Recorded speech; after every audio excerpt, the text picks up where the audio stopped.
यहाँ पर बहुत सारे सदस्यों ने बड़ी बड़ी दुहाइयां दी, संविधान की दुहाइयां दी, डेमोक्रेसी की दुहाइयां दी और अदालत के फैसले की सम्मान करने की दुहाइयां दी। माननीय अध्यक्ष जी, मैं इनको बहुत विनम्रता पूर्वक कहना चाहता हूं। मैं सबसे पहले अदालत के फैसले की बात करता हूं। अदालत के फैसले की अवमानना तब होती है तब अदालत ने किसी भी प्रकार का स्थगन आदेश दिया है। इसमें स्थगन आदेश मांगा गया था, अदालत ने दिया नहीं। दूसरी बात, अदालत के फैसले की अवमानना तब होती है जब हम अदालत के फैसले के विरुद्ध कोई बिल लेकर आते हैं।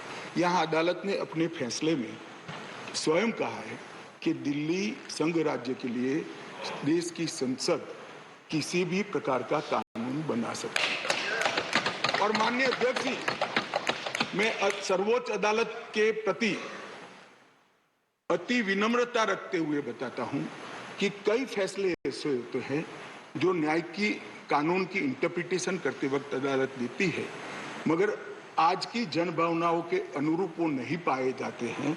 तो इस आजादी से अब तक ढेर सारे इतने उदाहरण हैं जिसमें संसद ने अदालत के फैसलों को बदलने के लिए कानून लेकर आए, मगर इसमें तो एक केस भी नहीं है।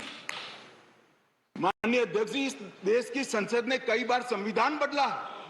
अदालत के फैसले की बात छोड़िए, अदालत के फैसले को न्यूट्रलाइज करने के लिए कई संविधान के पैराग्राफ जोड़े गए हैं माननीय अध्यक्ष।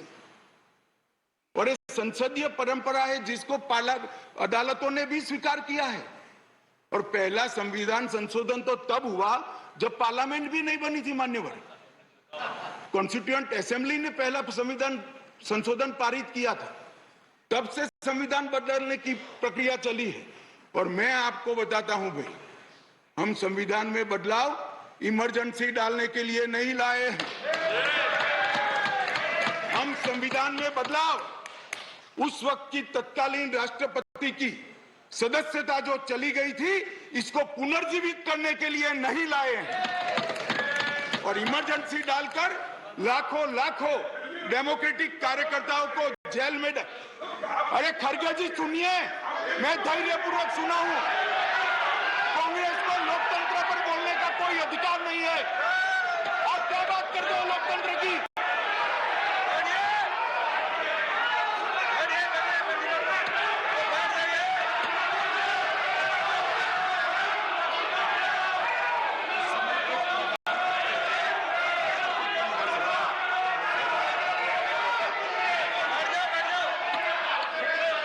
Honorable members, please take your seat.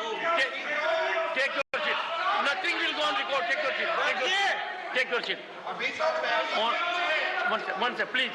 Honorable members, the Honorable Home Minister was throughout present by and large, and he heard everyone very patiently. And everyone in the House, now he has a right and duty as Home Minister to address the House. He is something wrong? Honorable Home Minister, nothing will go regard. Please. मान्यवर, मैं थोड़ी जल्दबाजी में प्रधानमंत्री की जगह राष्ट्रपति बोल गया, इसलिए मैं थोड़ा फिर से रिपीट करना चाहता हूं। इस देश के पूर्व प्रधानमंत्री की सदस्यता बचाने के लिए हम ये बिल नहीं लेकर आए। ये बिल संविधान की भावनाओं को संभालने के लिए हम लेकर आए। और मान्यवर, इमरजेंसी डाली गई, हम तो बहुत छोटे थे उस वक्त। ये बिल पर ही है, ये बिल पर ही है। भैया डिस्कस, मान्यवर ऐसा है कि जब ये लोग बिल पर चर्चा कर रहे थे, मुझे डेमोक्रेसी समझा रहे थे, तो मैं उनको डेमोक्रेसी समझा रहा हूं कि डेमोक्रेसी क्या है। इमरजेंसी के अंदर मान्यवर 3 लाख से ज्यादा राजनीतिक दलों के बड़े बड़े नेताओं को जेल में डाल दिए गए, जेल में डाल दिए। सारे अखबारों पर सेंसरशिप डाल दी गई। माननीय अध्यक्ष जी, इंडियन एक्सप्रेस ने अपने संपादकीय को खाली रखना पड़ा। माननीय अध्यक्ष जी, ये लोग डेमोक्रेसी की बात कर रहे हैं, माननीय अध्यक्ष जी। और जब माननीय अध्यक्ष जी इन्होंने पूछा कि भाई अध्यादेश अब लाए थे तो बहुत सुंदर क्रोनोलॉजी देश के मतदाताओं को गुमराह करने के लिए। माननीय अध्यक्ष जी, इसका जवाब मुझे देना ही पड़ेगा, फिर से उनकी भावनाएं उद्वेलित होगी मगर मुझे देना पड़ेगा।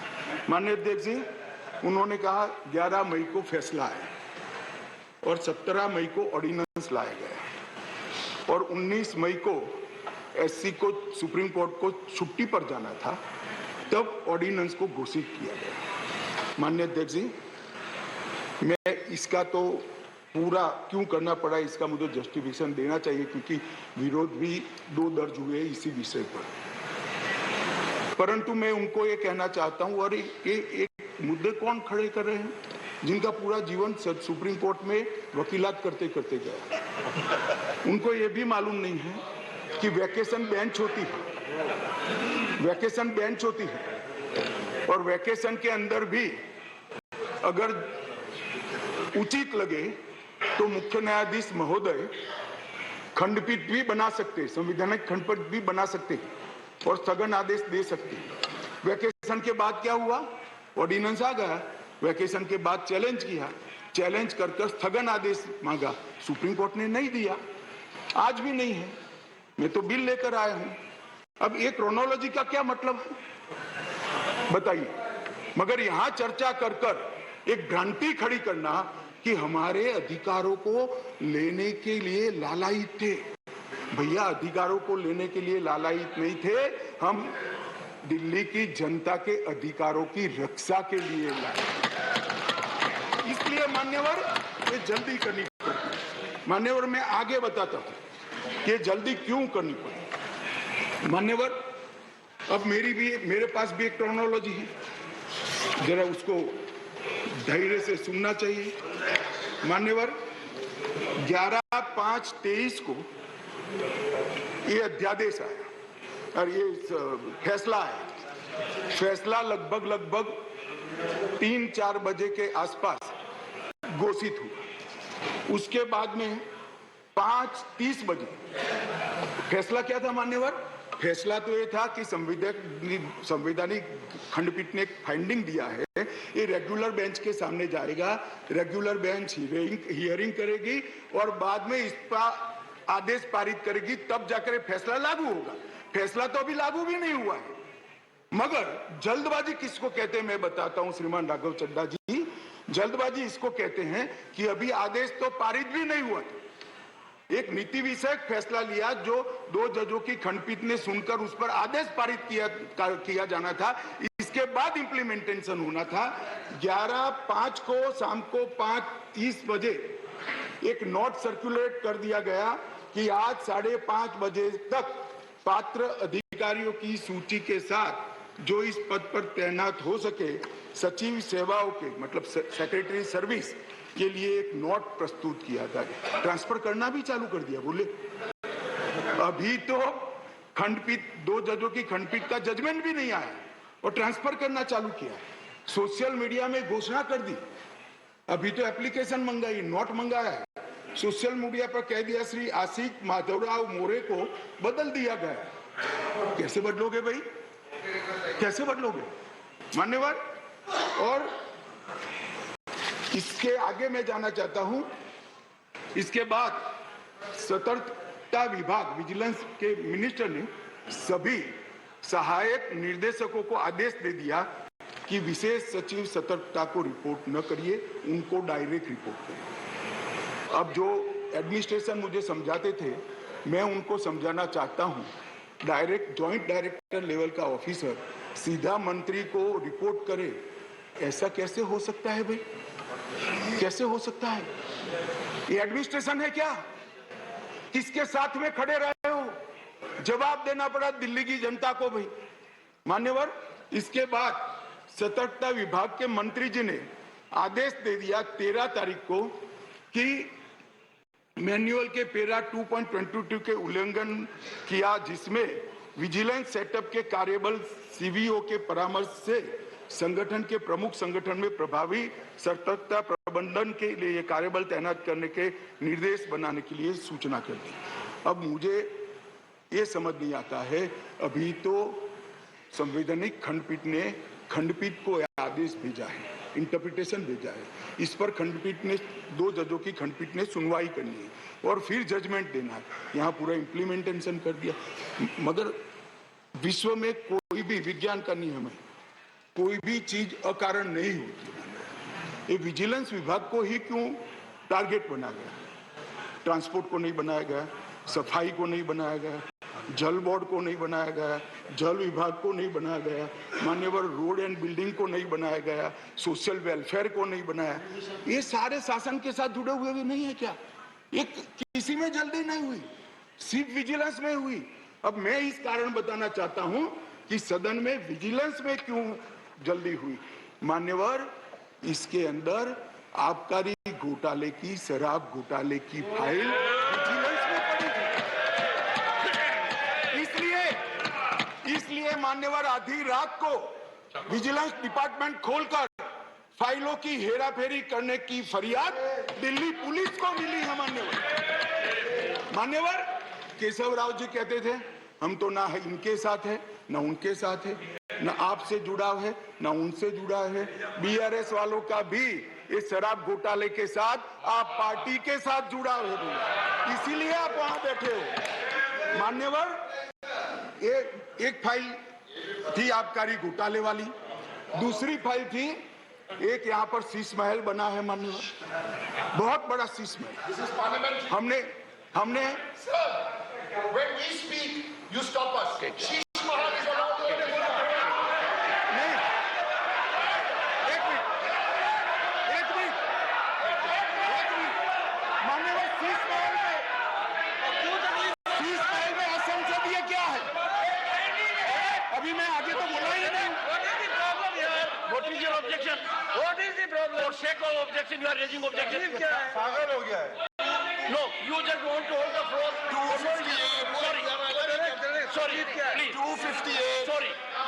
Let us not make issue of non-issues. 258. Take your seat. 258. Take your seat. 250. Sit down. Take your seat. Okay, I'll sit. Take your seat. Take your seat, please. Take your seat. 258. Take your seat. Honorable Minister. मान्यवर, मैं कहता हूं शीश महल में क्या असंसदीय है, चर्चा करें जरा खड़े होकर। वैसे ही व्यवधान करने के लिए खड़े हो जाते हैं, जरा समझाइए।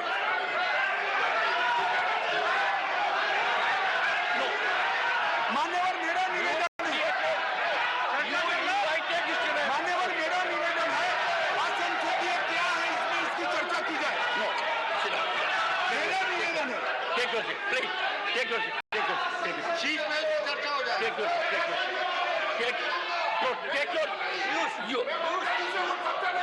Mr. Derek O'Brien. Mr. Derek O'Brien. You deliberately got up only to create disturbance, only to create disruption. This will not be accepted. Please.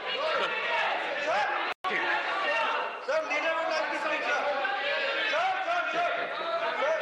Take.